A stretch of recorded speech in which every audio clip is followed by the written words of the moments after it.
आं दायो दङ क'क्राझार जिल्लानि भारत भुटान सिमनायाव थानाय जि गोदानै फोसावजानाय सिखना जोहोलाव नेशनेल पार्कनि सिङाव दङ।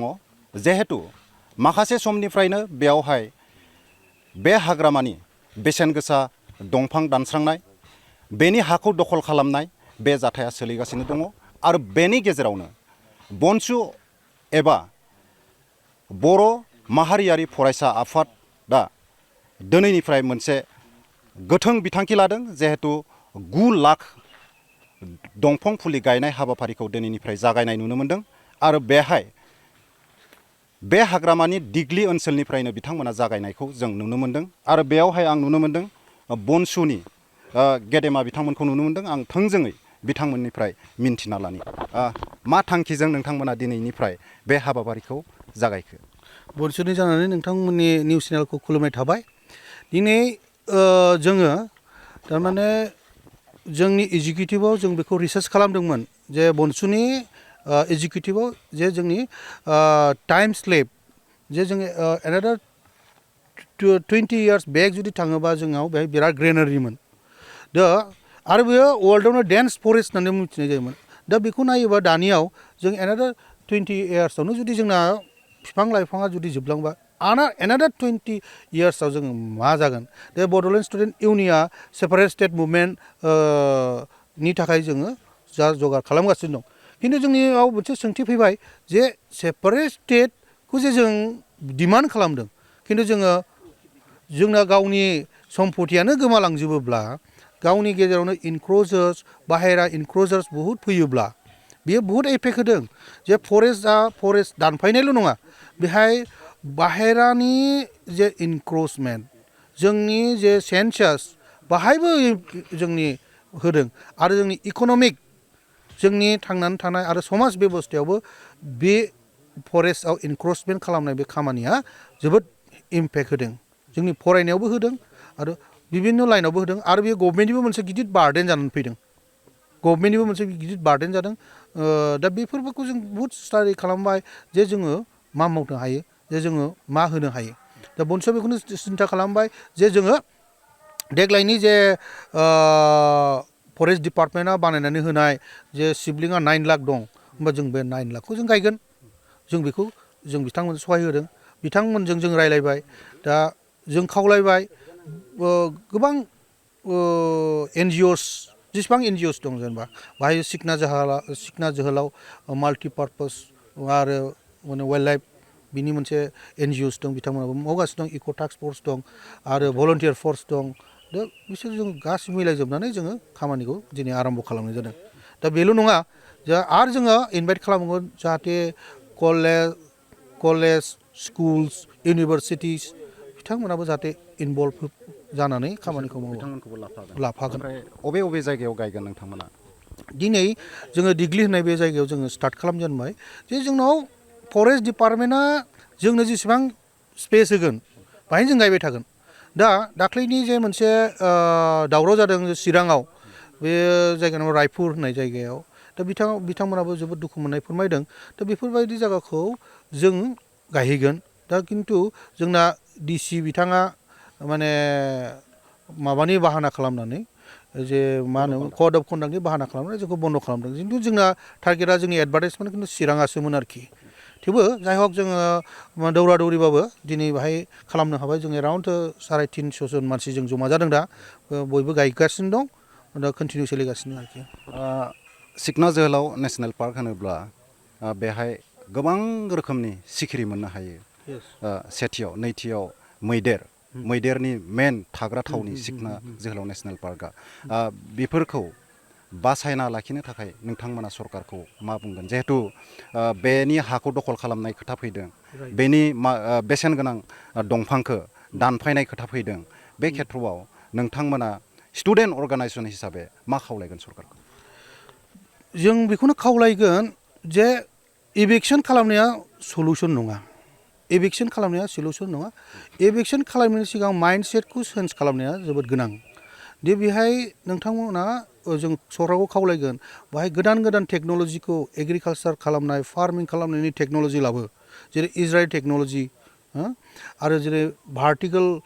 फार्मिं खालामो आजिखालि जों फिसा स्पेसावनो गिदिर माने प्रडाक्सन लाबोनो हायो हो दा जोंनि मानसिफ्रा बुजियाखै जे बिगा बिगा लेन्ड थाबाल' जे प्रडाक्सन खालामनो हागोन बे नङा फिसा एसे एमाउन्टनि माबायावबो जों जुदि प्रडाक्सन खालामनो हायो दिनै जों नुनो मोन्दों हाग्राखौ दानस्राङो ओमफ्राय जेबो एक्टिभिटिस गैया हाया ओरैनो फ्रि थायो दा बेफोरनि सायाव जोङो गभर्नमेन्टआ मोनसे आयेन लाबो बिसोरनि सायावबो मोनसे आयेन लाबोनानै जाहाथे बेफोरबायदि फार्मिंखौ मोनसे टाइम स्लेब हो जे नोंथांमोना जेबो एक्टिभिटिस गैयाब्ला बेहाय आरो फरेस्टनि लाइनाव थांबो बेफोरबायदि माबा खालामथों आरोखि बे जोंनि डिमान्ड ओमफ्राय लोगोसे जायफोरखौ इनक्रचमेन्ट गोदानै जादों बिथांमोनखौ बैफोर जायगायाव रिलकेट खालामफैथों गभर्नमेन्टखौ जों खावलायो जाहाथे बिथांमोना हानि दाजाथों आरो रिलकेट खालामनायल' नङा माइन्ड सेटखौबो चेन्ज खालामदों बिथांमोननि इक'नमिक एन्ड माबाखौ जाहाथे बिसोरनि नोजोरियाखौ जाहाथे चेन्ज खालामनो हायो एवारनेसनि गोनांथि दङ नङा होमबा बिनि खेथ्रआवबो खामानि मावगोन नामा नोंथांमोना येस एवारनेसनि सायाव जोंना अनसुया बहुत खामानि मावगोन जों NGOsफोरजोंबो जों बहुत माबा लागोन इनभल्भमेन्ट लागोन आरो लोगोसे बै एरियानि जाय फरेस्ट डिलार्स मानसिफोर दं बिथांमोनजोंबो जों इनभल्भमेन्ट लानानै बिसोरनि इक'नमिक बोरै माबागोन फार्मिङा बोरै जानांगौ बेफोरनि सायावबो जों माखासे एवारनेस प्रग्राम आरो लोगोसे जों दा मोनसे लादों जोङो जादब फायें बिथांनि सोमोन्दै जाहाथे बयबो मिथिथों बिथांनि लाइफ हिस्ट्रिखौ फरायबानो अट'मेटिकलि इनकारेजमेन्टआ फैगोन नालाय दा बिथांखौ ओंखायनो जोङो जोंनि जे बे मिशन बाहाय जों ब्रान्ड एम्बासादर हिसाबै जों बुंगोन आरो मोनसे जेनेबा बाहाय खायद' बेनि एनिमेल्सफोरनि खायद'नि सायावबो जोङो खामानिखौ मावगोन बिसोरखौ मा बिफां गायोबा बिसोर बेखौ मोनजागोन आरो जों बिसोरखौ प्रिजार्भ खालामनो हागोन आरो बे माखासे इन्डेन्जार्ड स्पिसिस दं बिसोरखौ बोरै जोङो होबथानो दोननो हायो जोंनि फलान हान्टार्स बिसोरखौबो जों बोरैहाय माने माइन्डसेटखौ चेन्ज खालामनो हायो मोनसे खोथा गोसोआव फैदों जिहेथु थांनाय सोरखार समाव बिथांमोनाबो ग्रिन मिशन होननाय मोनसे मिशन लादोंमोन हाग्राखौ बासायनो बा दंफां गायनो आरो बेयावहाय बिथांमोना मोनसे खामानि मावदोंमोन मोनफ्रोमबो डिपार्टमेन्टनिफ्राय 2% एल'केट खालामदोंमोन बे मिशननि थाखाय दाहाय दंफां गायनायजोंल' जाया बेखौ बासायनायनिबो खामानिबो मावनांगौ नङा होमबा दा नोंथांमोना बे खेथ्रआव माबायदि बेखौनो होननो नागिरदों जे जों मोनफ्रोमबो अर्गेनाइजेसन एबा जों पाब्लिकफ्रा जों सिटिजेनफ्रा खालि गभर्नमेन्टखौल' लामा नायबाय थायो गभर्नमेन्टखौल' लामा नायबाय थानानै खुनु साक्सेसफुल जाया गभर्नमेन्टआ माने स्किम बेस खामानि मावगोन बाहाय बबेबा मोजां जा गाज्रि जा जिखुनु माबाखौ इन्ट्रेस्ट खालामगोन खिन्थु बेजों जाया दा जों ओंखायनो जों गिदिर स्टेप लानाया मा जोङो एवारनेस आरो बिसोरनि माइन्डसेटखौ चेन्ज खालामनायनि सिन्था खालामदों दा जिहेतु बनसुआ जोंनाव फान्डिं गैया दा जों बेखौ बुंनो नागिरदों मोनसे फिसा एग्जाम्पल होनबाय जों 50 रुपिस फांसे बिफाङाव 50 रुपिस फांसे बिफाङाव स्केनाराव हरबाय दा बिथांनि नामा बे नैबे गायनाय थासिगोन नोंथांमोना बे हाबाफारिखौबो लादों स्केनार दा 50 रुपिस नोंथाङा हरोबा जों फरेस्ट डिपार्टमेन्टनिफ्राय बिफांखौ मोनखाबाय फ्रियाव प्लास ट्रेन्सपर्टेसनखौबो जों मोनबाय दा बेनि बिहाबाव सासे जोंहा लेबार लागोन जोंथ' स्टुडेन्ट अर्गेनाइजेसन एसेबां दस्रा खामानिबो थायो जोंनि मानसिया थागोन न' डाउट 10% मानसिया नायबाय थागोन मनिटरिंआव खिन्थु बेखौ लार्ज स्केल 9 लाख फुलफिल खालामबा जों लेबार रिक्रुइट खालामनांगोन लेबारनि वेजेस बिनि नामाव नोंथाङा